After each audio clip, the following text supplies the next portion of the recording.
Hello and welcome to the latest edition of EcoAfrica, the environmental magazine brought to you by DW, Channels TV and KTN. My name is Sharon Momanyi, coming from Nairobi, Kenya, and joining me is my colleague NT in Nigeria. Hello, NT. Thanks, Sharon. I'm Nel Taigbe in Lagos, Nigeria. Welcome. As always, we're happy to have you with us for our environmental journey through Africa and Europe. Now, here's what we have coming up today. Saving rare manta rays in Mozambique, making useful bags out of textile waste in Zimbabwe, and sharing solar energy in Germany. But we start off in South Africa, which is renowned for its nature reserves, including the world-famous Kruger National Park. But often the people who live in the communities near these wildlife preserves have never set foot in them.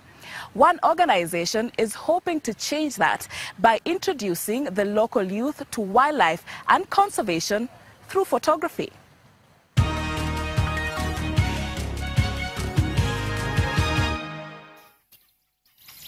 An idyllic sunrise over South Africa's Mpumalanga province. This eastern part of the country is home to dozens of nature reserves and national parks that draw in thousands of tourists from all over the world every year. But for the local communities that live right on the borders of these parks, access is often too expensive. 2 years ago, Mike Kendricks, founder of local outreach program Wild Shots, started introducing children from local government schools to the practical skills of wildlife photography. The aim is to engage them in conservation, game drives, and show them the value and beauty of these wild places through photography. But really, the photography is just a vehicle for getting the kids interested in animals, getting them interested in wildlife and wild places, and giving them an experience of what a tourist sees, or maybe in some cases what their father or what their mum sees when they're working in a lodge. Mike has been running the program by himself since it started. Most of the funding and cameras come from donations. The NGO says it's crucial to expose local communities and young people to conservation activities to encourage them to actively participate.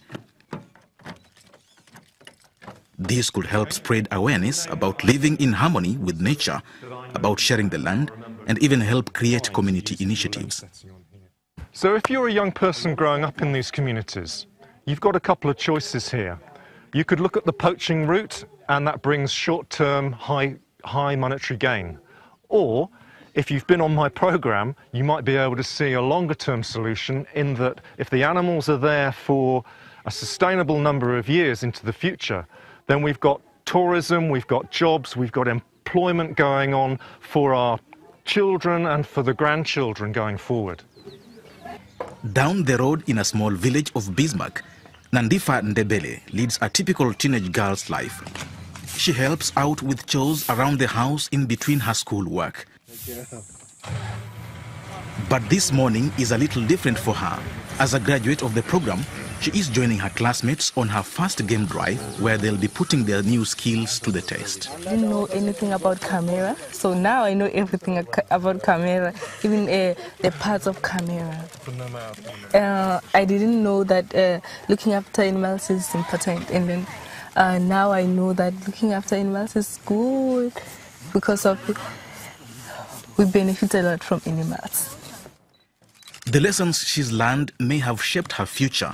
When she leaves school, Nandifa Ndembele wants to become a zoologist and teach people about animals and how important they are for the country. More than 1,000 rhinos have been poached in the Kruger National Park every single year for the past 5 years.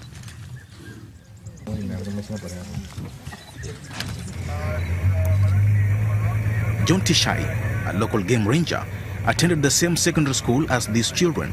Today he supports the Wild Shots project together with other colleagues.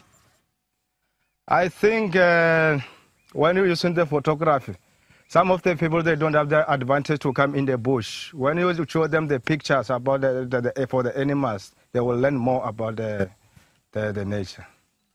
It's going to have a very, very big, huge impact for the communities to gain more knowledge about the bush. The people, they were used to come here and poach in the impalas, using the snails so that they can have a meal. But now, as the children, they know we mustn't do hunting. They will go and explain to other people, even their parents, you mustn't go and kill the animals because it's our nature. Wild Shots has trained nearly 300 school children so far.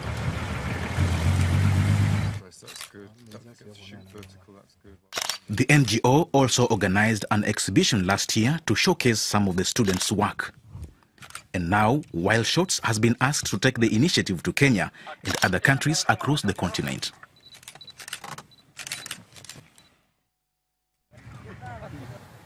Every year, Zimbabwe generates over 2 million tons of industrial and domestic waste. 90% of the garbage lands in dump sites. Only 10% of it is recycled or reused. Textile waste is a big problem. Either it takes up space in landfills or it blocks drains and sewers, releasing substances that can harm people's health. Now, one young woman in Harare has come up with a solution to reuse the textile waste in an eco-friendly manner.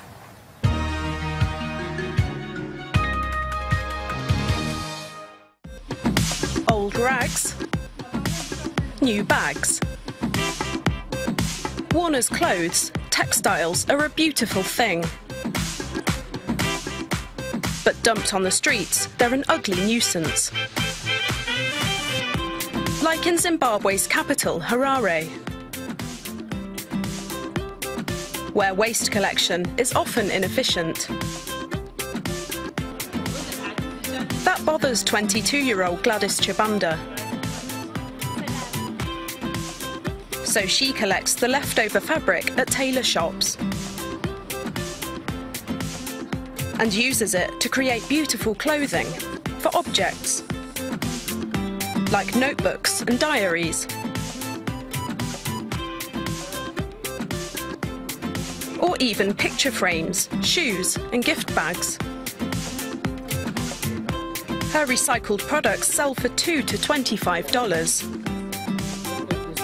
They make life prettier and the environment a little cleaner. Do you like that? If you are also doing your bit, tell us about it.